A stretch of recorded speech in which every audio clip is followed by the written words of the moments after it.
So some people wanted us to export iron ore, or butare, we call it in our language, iron ore. I said over my dead body. Hello everyone, welcome back to my YouTube channel. I go by the name Flavian and welcome to the Flavored Impact Edition. And if you're watching me for the first time from wherever you are, kindly don't forget to subscribe, like, share and follow us for more. And for today, we are privileged to fact review the African Heads of State Summit, which was held in Nairobi, Kenya at the KICC ground. For more updates, stay tuned. Thank you. Mineral will come from Uganda if it's not processed. You wait until I go away, you can steal the minerals, but not now. I banned the export of minerals from Uganda and process. I banned them. Piga marufuku. Then the agents were going in the corridors, what Mufanyi, no mineral will come from Uganda if it's not processed. You wait until I go away, you can steal the minerals, but not now. I banned this export of unprocessed minerals in 2012. My young brother, His Excellency Ruto, I forgave him and gave him some little iron ore for, I think, 2 or 3 years, because I've got a lot of iron ore, one of the best in the world. I told him, His Excellency Ruto's man, Muhindi wa hapa Kenya, you come and build the steel factory in Uganda at the iron ore. Oh, I've already built in Mombasa. So I said, okay, because of my young friend, I give you some iron ore for 2 or 3 years. But come and put the factory here. Now you can imagine akili ya watu wenu, my civil servants. An Indian wanted to take that iron ore to India. Imagine. Iron ore in our language is called obtare, but it is soil. Black soil, if you see it, it is soil. To take that to India and do what? Pay your wonderful people $47 per ton. Our iron ore is the purest in the world. It is 70% pure. So you need like 1.5 tons to make a ton of steel. Now, a ton of steel costs $700. Somebody gives you $47 on your wealth, the wealth of your people, and he gets $700 from it. And all the jobs, your children have no jobs. Watoto wa Wahindi wanafanya wampata kazi. I can't be part of that treachery. So I banned, there will be no export of unprocessed minerals from Uganda. So there's no business. What do you mean there's no business? So when I banned them, they are flocking in now. They have opened 7 gold refineries. 7 gold refineries, they are there. Because I banned. The other day I was opening a tin refinery. You can imagine this tin, and Sulu Samia may know where we were, the power station, both sides, the Uganda side and the Tanzanian side. That is all tin. But all this time, imagine, since the British were here, they were taking, walikuwa wanachukua mawe tu, stones, because tin in nature is stone, looks like a stone. So they take that. And they give my people $11 per kilo. and they take it to cleverer people. For the cleverer people, they get $32. My people got 11, those people get $32. And all the jobs. So when I was opening the factory, I was asking the refinery, I was asking them, this boy who opened the factory is a Canadian. I was asking them, huyu Mkanada ameleta umeme wake. Has this Canadian brought his own electricity? No. Anatumia umeme wa kwetu. Ameleta maji yake ya factory? No. Anatumia maji yetu. Internet anatumia ya nani? Ya kwetu. So, out of the $32, much of that money will remain in Uganda. Pay for the raw material, pay for the electricity, pay for the water, all that remains in Uganda. So, what does, first of all, my African brothers and sisters say about this hemorrhage of Africa? Hemorrhage. Echikurukuto, we call it in Uganda. This hemorrhage must stop. The crisis you see in these countries is because of stagnation of the last 60 years since independence. The population is increasing, the economies are not increasing. What do you expect? Then you get your neo-colonial civil servants. They talk of import support. Imagine there is money for import support. Import support, import support. The governor writes to me, reports, we have got import cover for so many months. But I don't want to import, I want to export. Why don't you tell me about import substitution and export promotion? Instead you are telling me of import support. So money is available for to become more dependent. So I'm very glad to hear what now finally, the curse which we told our people about in the 1960s, we told them, part of the wars we fought in Uganda were to get rid of the neo-colonial groups which were there, which were stopping us from thinking. We had to get rid of them by force. But one of the problems was Africa producing raw materials,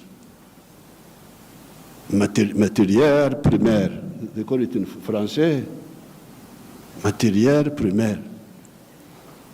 Raw materials.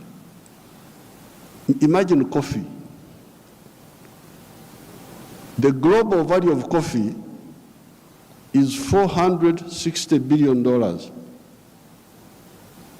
All the coffee producing countries of the world, Brazil, us, all this, we only get 25 billion of that. Out of the 460 billion, the coffee producing countries get 25 billion. And Africa gets only 2.5 billion. 900 million of that comes to Uganda because Uganda produces a lot of coffee. A country like Germany, which has no coffee, earns $65 billion from coffee. So, I sell a kilo of coffee, good grade coffee, $2.5. Somebody in London would get $241 from that 1 kilo. Okay, there are other costs on the way. I don't want to, because he's the owner of a restaurant and so on. But coffee roasting Coffee grinding, coffee packing must happen here in Africa. It must happen at source. The shirt I'm putting on is Ugandan cotton. I don't put on foreign clothes.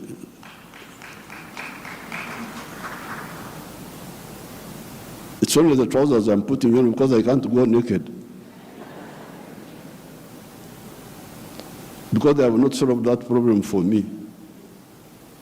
So, if you look at cotton, how many job levels are there? Job levels. You grow the cotton. Okay, that one we do. Those jobs we do. We gene the cotton. Kutoa mbegu, remove the seeds. That one we do here. And we end there. When you hear all these countries which have got crisis, Burkina Faso, I don't know what, Mali, all of them are cotton growing countries. But how much textiles are they producing? They're importing textiles, I don't know from where. So now if you end at level 2, gening, removing the seeds, then you take the pamba, you take the cotton, to cleverer people who are clever. Watu wenye akili wako huko, sisi hapo tutajiita vipi? Kama mtu anakuzidi akili wewe unasema wewe nani? So they take the cotton, they spinning, more money, more jobs for their children. They weave, more money, more jobs for their children. They put the print, more money, more jobs for their children. I looked at the figures. Uganda consumes 276 million meters of textiles each year. And that wonderful country of yours spends $880 million on clothes. Some of them dead people's clothes from Europe. When people die, their clothes, they are sent to you people, to Africa. And we spend 800, all the money we earn from coffee goes back to bring dead people's clothes. But we have got one factory there called Nightir. It produces 25 million meters. So in order to clothe our people in Uganda without importing, we need about 11 factories like the one of Nightir. And they would employ about 20,000 people. So there, and we would save $880 million, which we are just giving it to other people. So this Ida, what did you say about the modern slavery of the Africans of producing raw materials? In one of our documents in Addis Ababa, we had talked of Africa producing what it does not consume and consuming what it does not produce. They had put that as a summary in one of the documents of the African Union. We must get rid of the production of raw. I banned the export of minerals from Uganda and processed. I banned them. Piga marufuku. Then the agents were going in the corridors, what Mufanyi, no mineral will come from Uganda if it's not processed. You wait until I go away, you can steal the minerals, but not now. So, some of the Western leaders, the crisis which is in Africa today is because of philosophical, ideological, strategic, economic mistakes, which we have been talking about since the 1960s. This is not an accident. When you see the crisis in many of the African countries, the collapse of states, we predicted this in the 1960s. Philosophical, ideological, strategic mistakes. I don't have time to amplify each one. But I was very happy to hear the president of the World Bank talking about prosperity instead of profiteering. These were his own words. That's what I picked. This has been the problem. Aid has been for profiteering. This has been the problem. Now, the World Bank people and other groups have been talking of sustainable development. Even in your documents, I have seen those words there. Sustainable development. I am now going to be 80 years old. I have never seen sustainable pregnancy. That a woman is pregnant this year, the pregnancy continues next year, 3 years, 4 years, it never happens. In life, pregnancy develops sustainably within the womb of the woman. Quantitatively, the baby is growing bigger and bigger. But at some stage, quantitative growth must be transformed into qualitative change. The pregnancy must become a baby. If the pregnancy remains pregnancy, the fetus will die. So therefore, I would even ask you to change those words in your documents. Africa does not need sustainable, what? You could call it sustainable underdevelopment. Africa needs socio-economic transformation. The pregnancy must become a baby. The baby must grow and become a teenager. The teenager must grow. That's what happens in life. You cannot have quantitative growth and you think you are doing anything. The main reason why there is no growth is because the growth factors are not funded.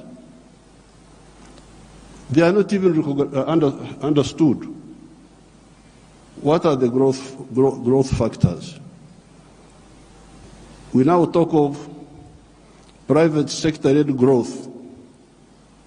Yes, but for the private sector to grow, what does it need? It needs low costs of production. Ministers of Finance, low costs of production. And what are the low costs of production? Number one, transport. You must have low transport costs. Where do low transport costs come from? From the railway. If you don't fund the railway, how will you get low transport costs? Wonderful people, Banco Mundial, IMF, all this. Where will low cost of production come from if you don't have a railway? I have been here for the last 64 years. I've been watching as a student leader, as a freedom fighter, now as the leader of a country.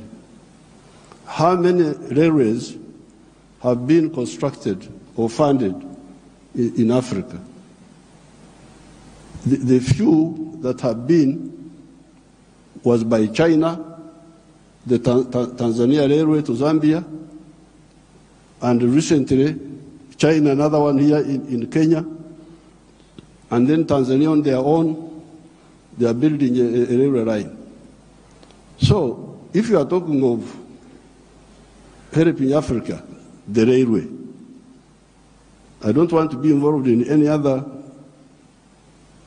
words, no, please. The railway. Because if you fund the railway, you will have low cost of transport, and you can produce products which are cheap, which can be bought in the world. So you audit how much funding, all these billions you are talking about, how much of it has gone to the railway. Audit it. The second cost pusher is electricity. If you don't find electricity and you talk about sustainable development, what are you talking about? Private sector-led growth. Maneno tu. Electricity, we must have low-cost electricity, not exceeding 5 cents per kilowatt hour. That's what I insist on in Uganda. I'm tired of all these stories. These neo-colonial civil servants who have been holding us back, I have put my foot down, say I don't want to hear those stories. And Uganda is developing, and it will develop, because I don't entertain that nonsense anymore. Borrowing for what? Capacity building. Imagine. Seminars, they call you in a hotel, you eat chapati, you eat mandazi. They say that is capacity building. Capacity building should be on the ground, not just seminars. So, the second point, Excellence, is electricity.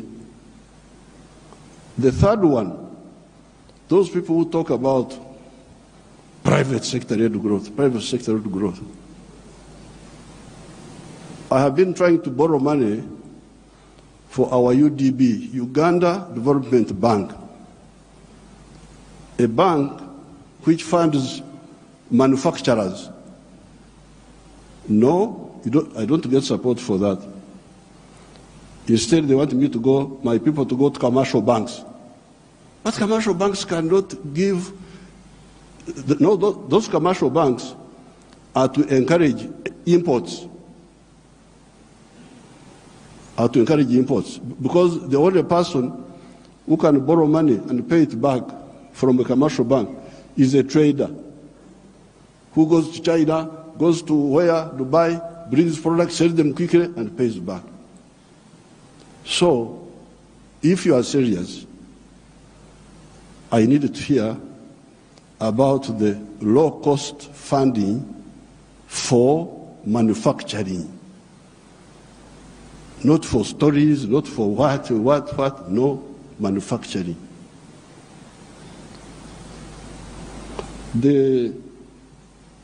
How about funding for irrigation? Because if you want to stabilize agriculture, a country like Uganda is very rich, we have got everything. But still sometimes we get some erraticness in the rain. So in order to stabilize, I've been trying to look for a loan for irrigation. I can't easily get it. Very difficult to get. A loan for seminars, very quick. The civil servants, what?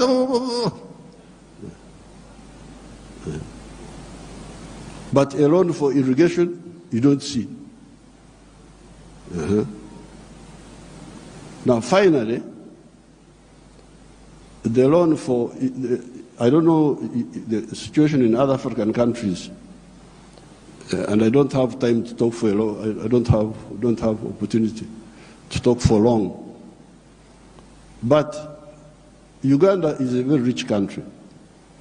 But one of the problems we were having was that our people were outside the money economy. They were in what they call subsistence sector.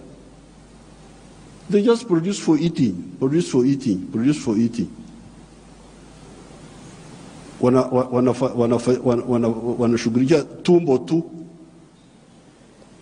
So I was looking for money. Please give me money to give coffee seedlings to these fellows who are just producing for the stomach, so that they can produce for the stomach, but also produce for the pocket, so that they join the money economy.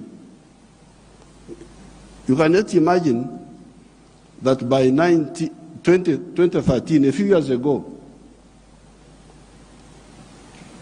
68% of the homesteads in Uganda were still in the subsistence sector, in the non-money economy.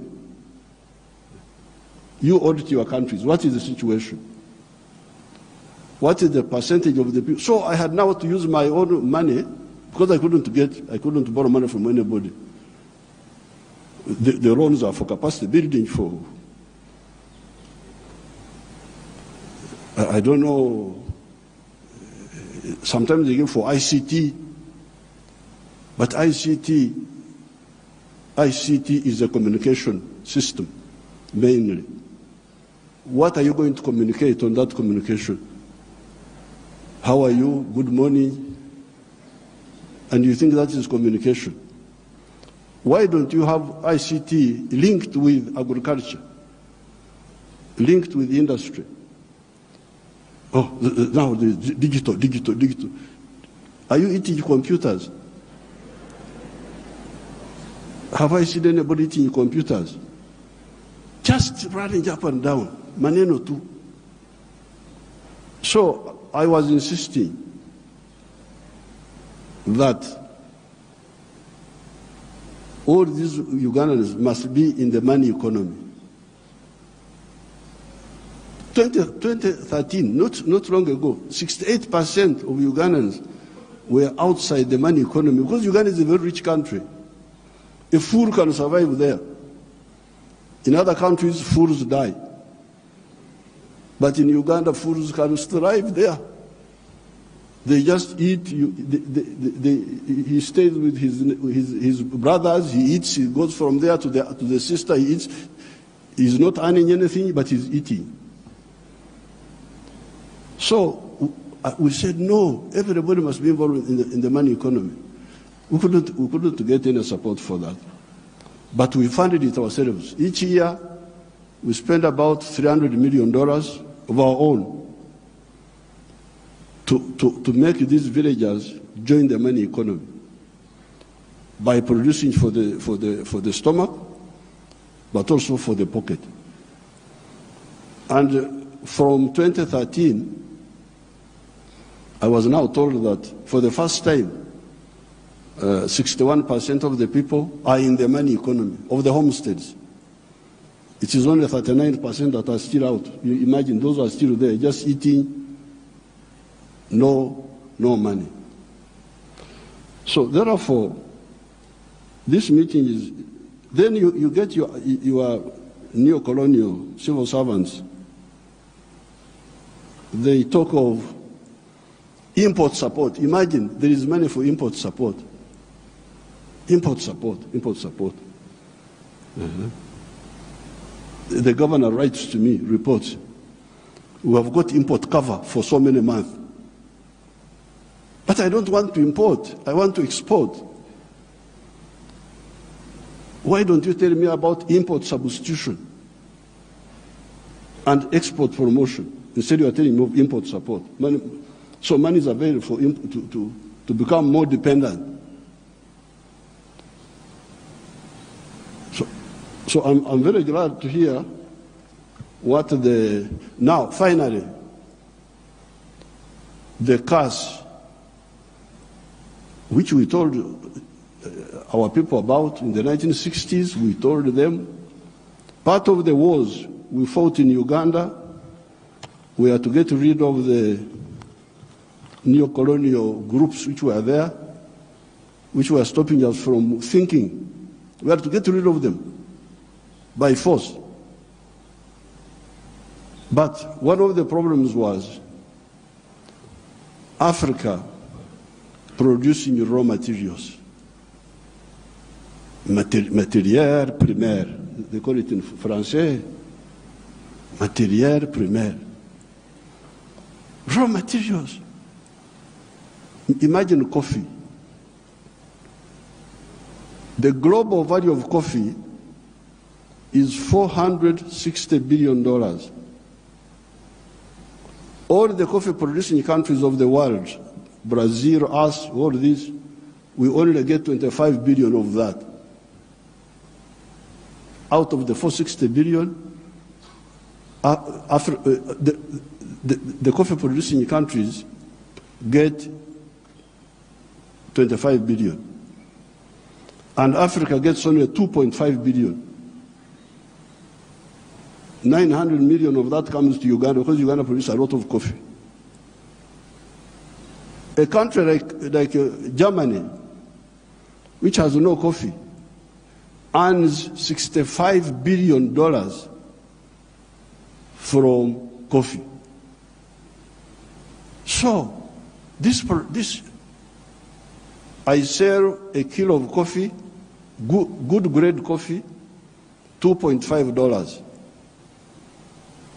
Somebody in London will get $241 from that 1 kilo. Okay, there are other costs on the way. I don't want to, because he's the owner of a restaurant and so on. But coffee roasting, coffee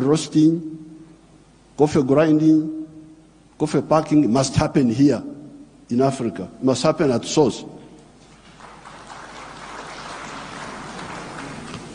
The shirt I'm putting on is Ugandan cotton. I don't put on foreign clothes.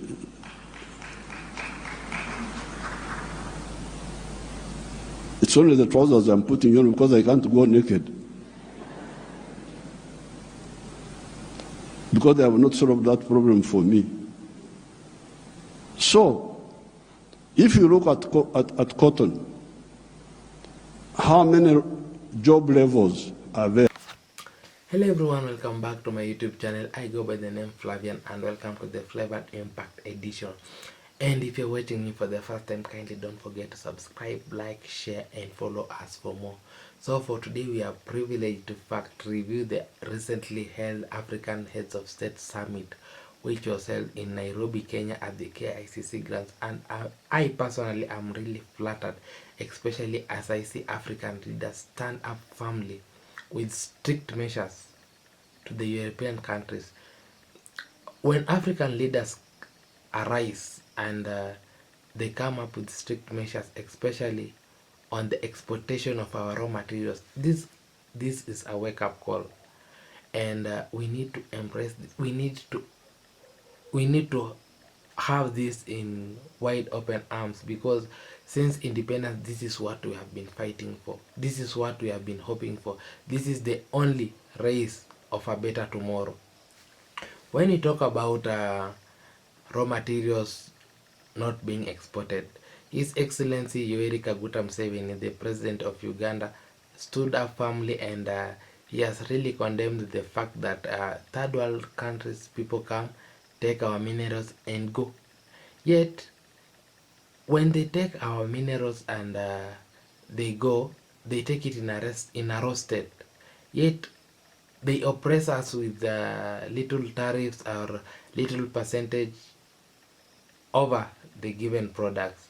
Yet if we have our own processing plants, e.g. factories set up on agricultural sector, the minerals, we will grow far we will move to, it will be an open way for we the Africans and the people from the Caribbean. This is a wake up call, especially with the vibrant transitioning from the long colonial mind of administration to the current regime, where each and every African leader is standing up firmly, defending their own and protecting its people. You see, in the recent we have seen like most of we Africans are being deported back to our countries. When Africans leave to look for greener pastures in third world countries, it means they are limited, or there are few slots of job opportunities here in Africa and the Caribbean at large, whereby the Africans go and work at the mines, okay, rather at the factories, whereas most of the raw materials are brought out from our continent to the third world countries. So when the deportation of our brothers and sisters who had gone to look for greener pastures, it means when they come back, they lack anything they can do. They won't get any job or anything, because they are used to looking for opportunities abroad where they work as laborers in factories and farms. Yet you find that the raw minerals or the raw materials come from our own continent, whereby if we have a processing plant in each state, we can help our economy grow, whereby a lot of job opportunities will be created. There will be an advancement in modern technology. Our roads infrastructure will improve, the building, the art, everything will reach the top notch. And this is a wake up call, because since independence, most of the African countries haven't able to attain the modern standard. We have been oppressed for quite a long time, and we really thank God for for blessing us and giving the transitioning and the understanding to our leaders, whereby there's a voice and our voice need to be heard. So we are really urging all African, I personally am really urging our African leaders and the Caribbean heads of state, please kindly, may you stand up and defend our brothers and sisters. Let people not oppress us and see us like we are inferior and view themselves as the superior, yet they are using what belongs to us. We really thank the transitioning, and I urge that we live in unity, support and embrace this transitioning that is taking place. Thank you for your time, and thank you for watching, and I'll be updating you for more. And kindly please don't forget to subscribe, share, like, and ciao.